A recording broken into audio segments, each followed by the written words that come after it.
Hai sob, apa kabar nih? Santuy kan? Ya nggak santuy, santuin aja sob. Di awal film, terlihat seorang pria yang tengah mengendarai mobilnya dengan sangat gugup. Ia menuju ke sebuah lokasi di kota Elba, yang ternyata di tempat itulah ia bertemu dengan sekelompok pria yang telah menculik ayahnya. Di sana pertukaran pun dilakukan. Sang ayah dibebaskan dan ditukar dengan sebuah flash disk yang diinginkan oleh kelompok tersebut. Dan dari kejadian itu, film pun dimulai. Seminggu sebelum pertukaran itu dimulai, terlihat pria tadi yang kini berpakaian sangat rapi dan diketahui bernama Martin. Ia merupakan seorang auditor dan analis anti money laundering atau AML yang bekerja di sebuah perusahaan bernama Omnicorp Bank. Dalam pertemuannya dengan para petinggi perusahaan, Martin sempat mengutarakan temuannya di hadapan Bernard. Bernard adalah direktur di perusahaan tersebut. Ia mengungkap bahwa salah satu klien di perusahaan itu terindikasi telah melakukan praktik pencucian uang. Namun bukannya dilanjut dengan investigasi lanjutan, justru Martin malah disalahkan atas temuannya itu. Entah apa alasan dari para petinggi di sana. Martin yang selalu bersungguh-sungguh dan jujur dalam bekerja malah sekarang dipindah tugaskan oleh manajernya yang bernama Robin ke kantor cabang yang terletak di kota Elba. Martin merasa ini seperti sebuah pengasingan baginya karena alasan yang subjektif. Ia juga sempat mengungkapkan bahwa kota Elba merupakan tempatnya lahir dan dibesarkan. Namun Robin yang hanya sekedar menjalankan tugasnya untuk menyampaikan hal tersebut tak bisa bertindak banyak. Dan manajer wanita itu hanya bisa berdalih bahwa seorang pegawai AML di sana telah mengambil pensiun dini, sehingga Martin harus menggantikannya. Kini Martin telah tiba di kota Elba dan ia ternyata lebih memilih untuk tinggal di sebuah kamar hotel ketimbang berada satu atap dengan ayah dan kakaknya yang juga tinggal di kota tersebut. Di sana Martin sempat mengunjungi toko salah satu kawan lamanya yang bernama Simon. Ternyata temannya itu tidak hanya meneruskan bisnis toko kelontong dari ayahnya saja, tetapi juga menekuni bisnis cryptocurrency yang terlihat dari deretan mining rig yang berjajar di gudang belakang toko tersebut. Simon juga sempat menawari Martin untuk turut berinvestasi di kripto. Namun Martin menolaknya dengan alasan jika dirinya sangat kurang pengalaman di bisnis tersebut. Menariknya, Simon yang sempat mengatakan jika bisnis toko kelontongnya sangat sepi saat ini, mengandalkan keuntungan yang didapatnya melalui cryptocurrency. Bahkan uang untuk minuman yang akan dibayar oleh Martin pun ditolaknya. Meski pada akhirnya temannya itu tetap meninggalkan uang tersebut di meja kasir. Sementara itu terlihat sebuah kapal yang tengah melintas di sungai Niagara. Lalu nampak dua orang pria yang tengah memasukkan sejumlah lukisan ke dalam van berwarna putih, seperti yang sempat terlihat di awal film tadi. Sementara itu di tempat Martin, ia kini sudah memulai hari pertamanya bekerja di kantor cabang Elba. Dan ia pun disambut baik oleh semua pekerja di sana. Secara mengejutkan, tiba-tiba datang kakak Martin yang bernama Duran, yang sengaja datang karena ingin melihat adiknya yang telah lama berpisah selama 10 tahun sejak meninggalnya ibu mereka. Namun ternyata mereka memiliki hubungan yang kurang baik. Terlihat dari percakapan keduanya yang terasa tidak akrab. Momen itu pun terhenti ketika sebuah panggilan telepon datang ke ponsel Duran yang membuatnya meninggalkan tempat tersebut. Kembali pada pekerjaannya, Martin kini meminta file CIP dari galeri Endelman kepada rekan kerjanya yang menurutnya ada sesuatu yang janggal di sana. Dan tanpa menunggu lama, ia pun bergegas menuju ke lokasi dari galeri itu. Di sana Martin disambut oleh Katie yang merupakan salah satu pekerja di galeri tersebut. Martin juga memperkenalkan dirinya yang merupakan petugas AML dan ingin bisa dipertemukan dengan Penelope, si pemilik franchise dari galeri itu. Kedatangan Martin nampaknya telah dianggap sebagai ancaman bagi Penelope. Terlihat dari gelagat wanita itu yang seolah menggoda Martin agar lebih lunak terhadapnya. Namun Martin yang pada dasarnya merupakan petugas AML yang jujur dan berkelakuan baik, ia pun dengan tegas langsung membicarakan tujuan kedatangannya. termasuk membahas tentang temuannya jika bank pernah mengajukan pengecualian CTR yang tidak semestinya. Seolah berada di bawah tekanan, Penelope langsung berdalih jika dirinya tidak tahu menahu tentang keuangannya dan telah menyerahkan urusan keuangannya kepada akuntan pribadinya yang bernama Ted Peterson.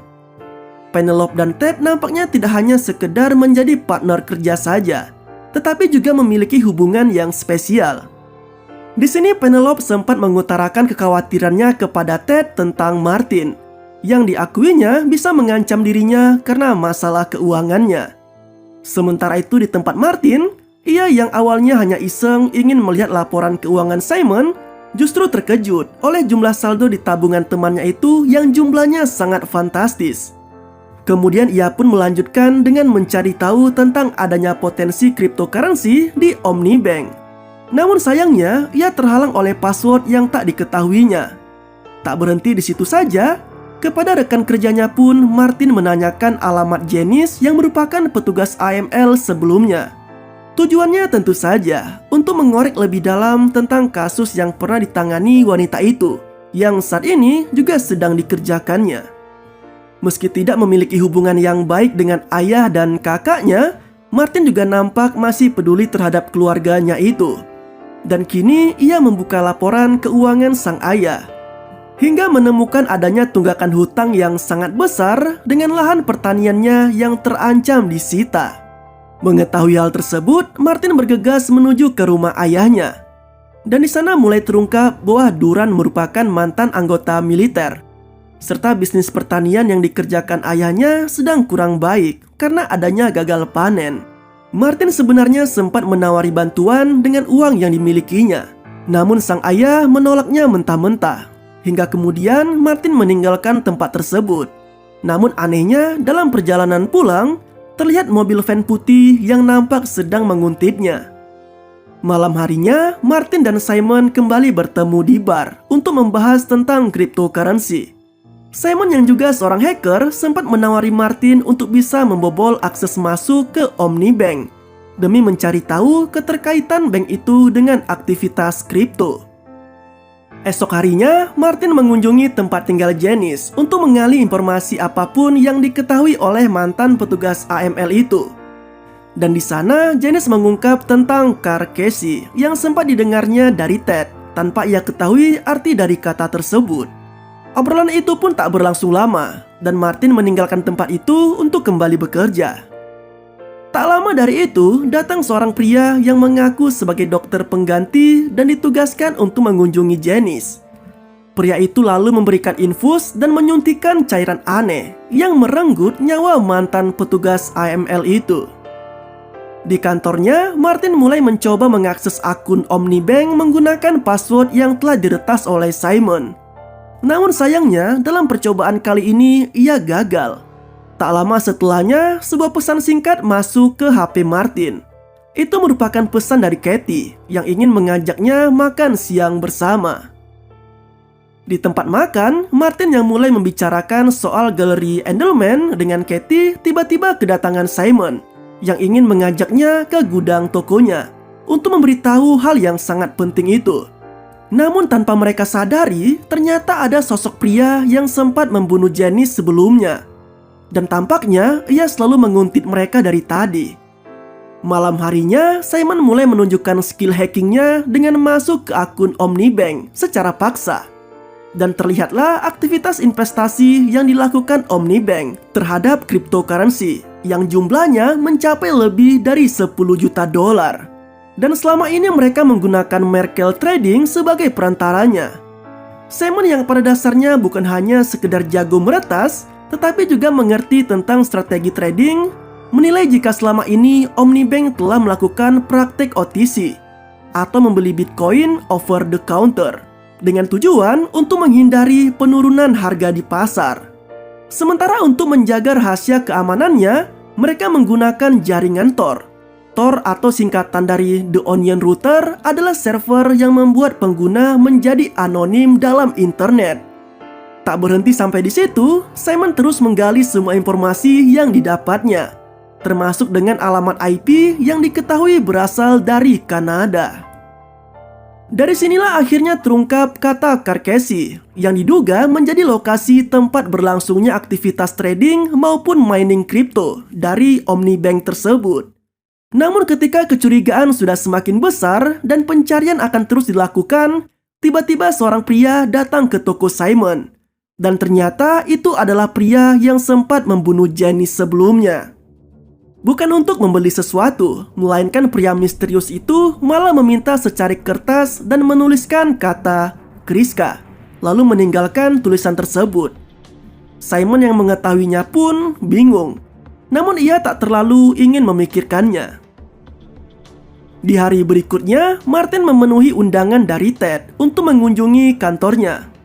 Di sana akuntan itu langsung menyodorkan setumpuk kertas yang diakuinya sebagai laporan keuangan dari Galeri Endelman.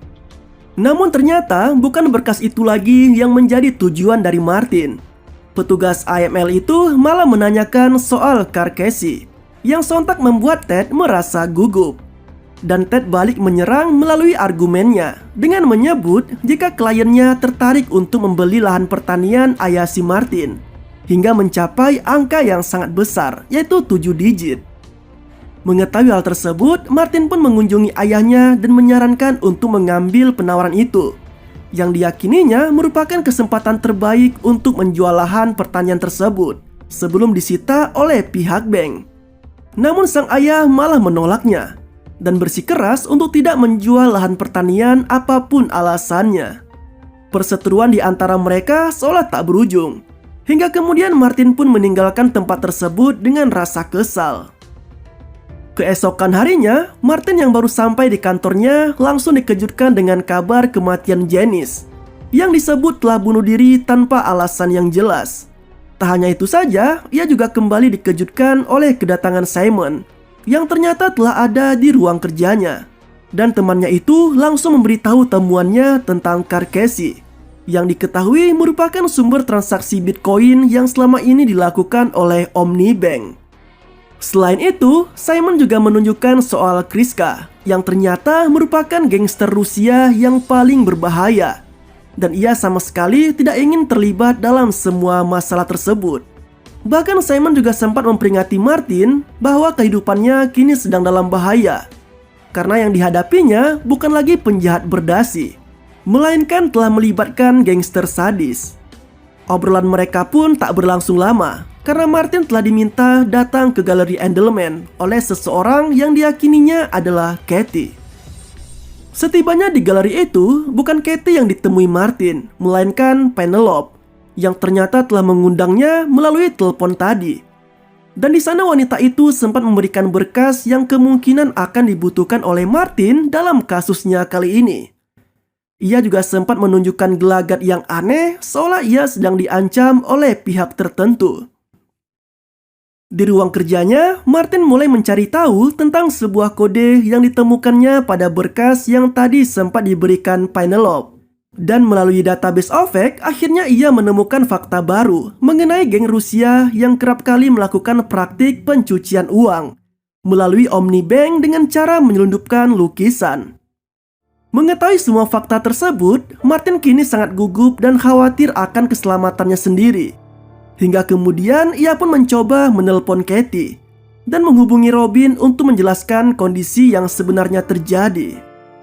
Manajer itu pun terlihat sangat terkejut dan menyarankan Martin untuk segera kembali ke hotel dan mengemas semua barangnya lalu pergi menuju ke kantor pusat lagi.